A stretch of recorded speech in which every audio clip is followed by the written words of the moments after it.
شکر ہے، سورۃ انعام کی آج نماز تراویح میں تلاوت ہوئی۔ رمضان المبارک کے چھٹے روزے کی نماز تراویح ادا کرنے کی اللہ رب العزت نے ہمیں توفیق عطا فرمائی۔ یا اللہ اپنی بارگاہ میں قبول فرما۔ سورۃ انعام میں اللہ نے اپنی وحدانیت بیان کی ہے، توحید بیان کی ہے۔ یاد رکھیے پورے قرآن پاک کا موضوع عنوان 3 باتیں ہیں، 3 عنوان ہیں الحمد سے والناس تک اللہ کی مقدس کلام قرآن پاک کے۔ توحید باری تعالی، ربوبیت، وحدانیت، الوہیت، اور دوسرا موضوع قرآن پاک کا رسالت ہے، انبیاء کی رسالت، حضور نبی کریم صلی اللہ علیہ وسلم کی نبوت و رسالت، اور تیسرا عنوان آخرت کا آنا، آخرت کا حق ہونا، آخرت کی حقانیت۔ کئی لوگ اللہ کی الوہیت کے منکر ہوئے اور وہ کفر اختیار کر چکے۔ کئیوں نے انبیاء کی نبوت کا انکار کیا اور کفر اختیار کر لیا، اور کئیوں نے قیامت کے آنے کا انکار کر دیا اور کفر اختیار کیا۔ یہ تینوں چیزوں کا تعلق انسان کے عقیدے اور نظریہ کے ساتھ ہے۔ انسان کا ایمان اس وقت تک مکمل ہو نہیں سکتا جب تک ان 3 چیزوں پر کما حقہ ایمان نہ لائے۔ اللہ کو وحدہ لا شریک ماننے، اللہ اکیلا ہے، اس کا کوئی شریک نہیں، وہ یکتا ہے، وہ یگانہ، اور وہ ہمیشہ سے ہے، ہمیشہ رہے گا۔ اللہ رب العزت کی ذات عبد العباد ہے۔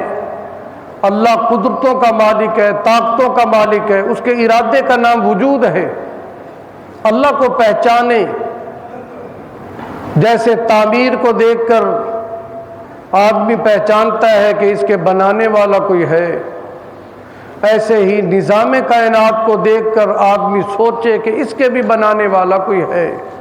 نظام کائنات کو جس نے وجود بخشا ہے اس کو اللہ کہا جاتا ہے، اس کو رب العالمین کہا جاتا ہے۔ امام شافعی رحمۃ اللہ علیہ نے فرمایا کہ میں نے اپنے رب کو شہتوت کے پتے سے پہچان لیا۔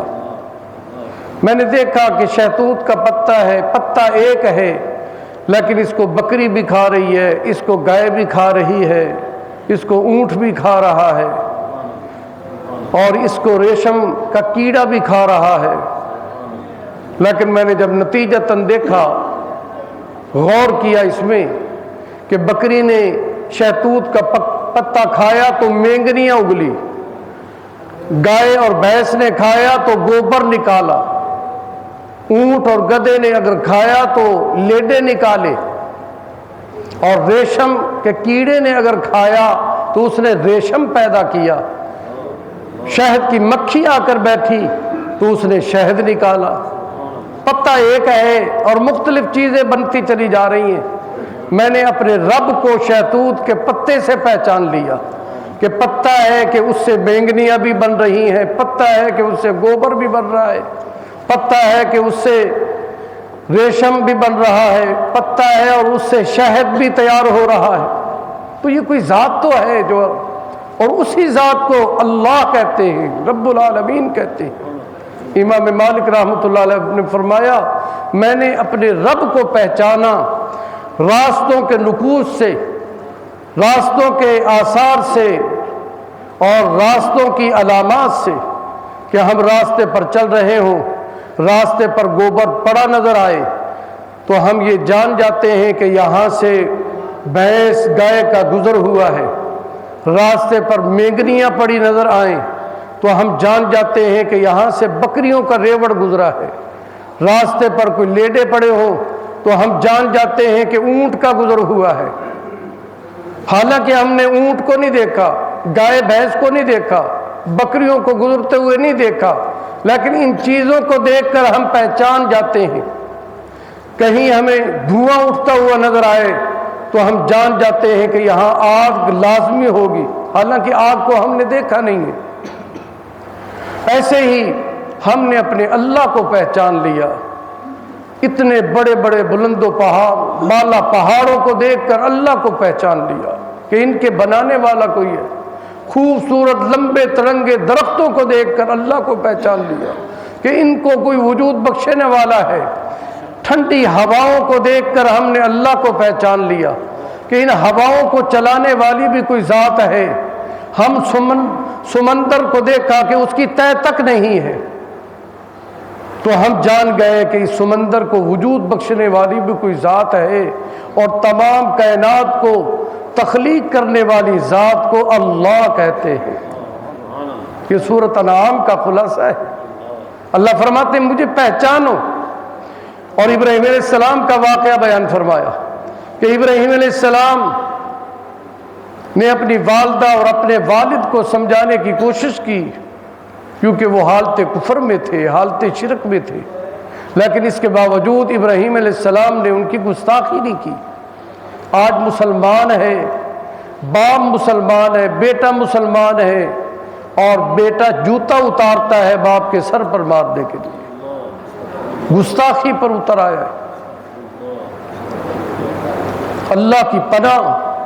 اب حال ہی میں بہاول نگر میں کیا ہوا، عیدگاہ روڈ پر کیا ہوا، یہ وہی بیٹا نہیں ہے، یہ وہی باپ نہیں ہے کہ جس نے اپنے اسی بیٹے کو بچپن میں کس قدر پالا ہوگا، کیسے خیال کیا ہوگا، اس کی تعلیم کا انتظام کیا ہوگا، اس کے لیے خون پسینہ ایک کر کے کمائی کرتا رہا ہوگا، لیکن آج وہی باپ اپنے بیٹے کے ہاتھوں سے قتل ہو رہا ہے۔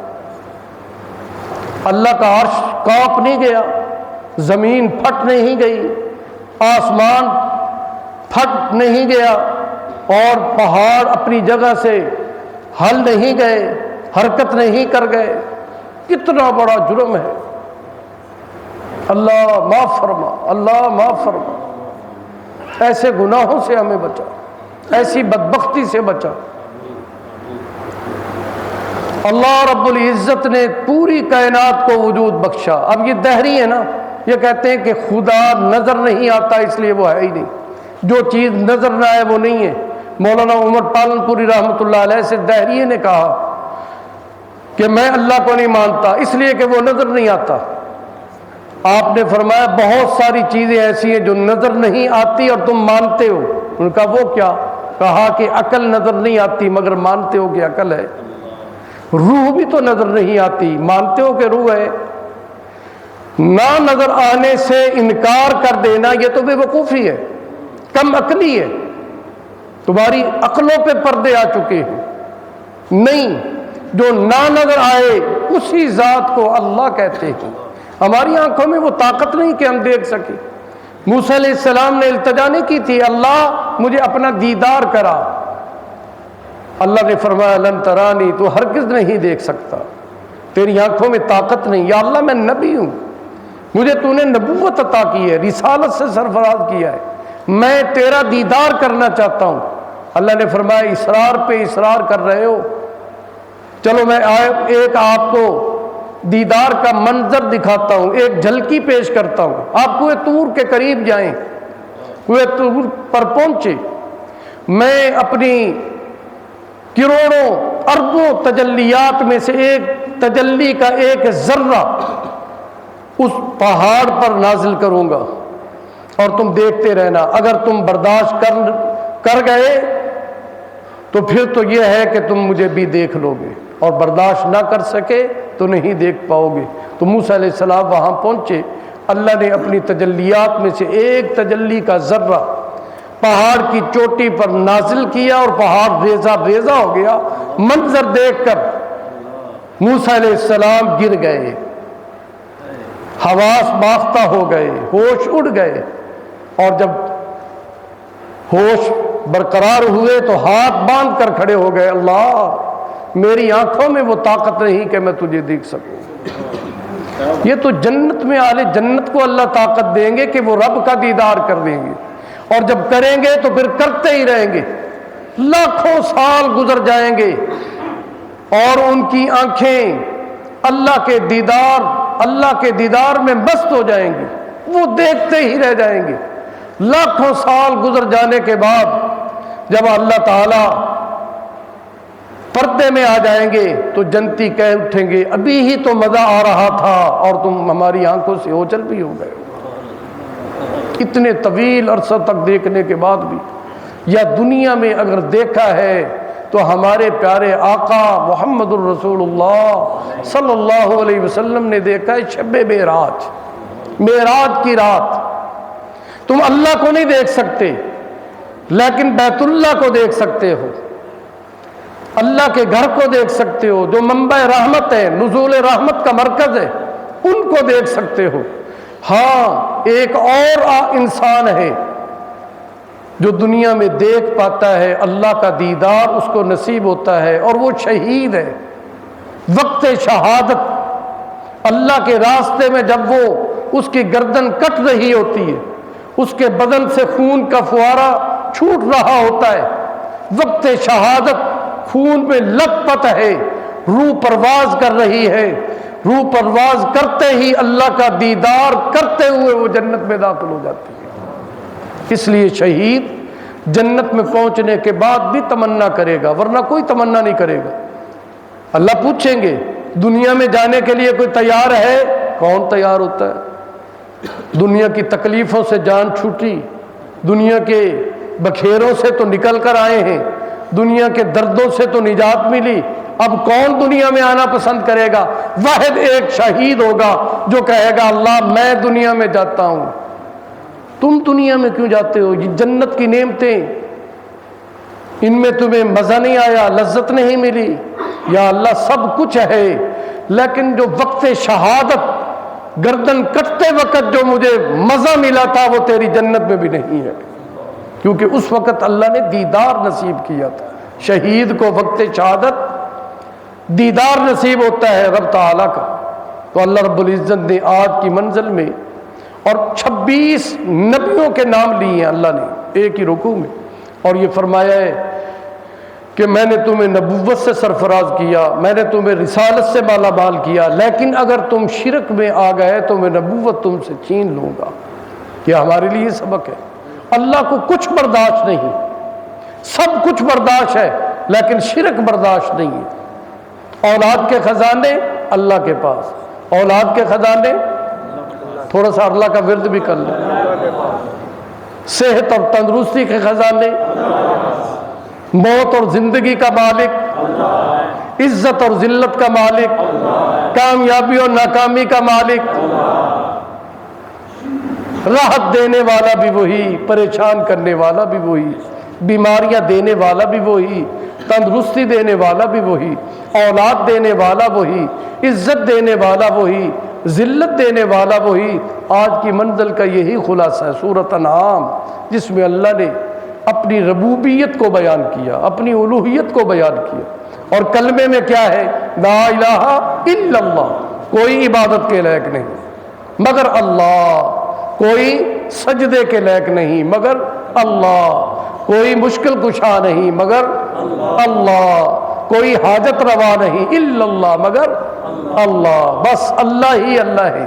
اور یہی بات تو نبی کریم صلی اللہ علیہ وسلم نے ہمیں بتائی ہے، یہی آپ کا پیغام ہے، یہی آپ کا میسج ہے، اور یہی آپ کا سبق اور درس ہے کہ جھکنا ہے تو اللہ کے سامنے، ادب اللہ کے پاک پیغمبر کا، اور توحید اللہ حق تعالیٰ کی۔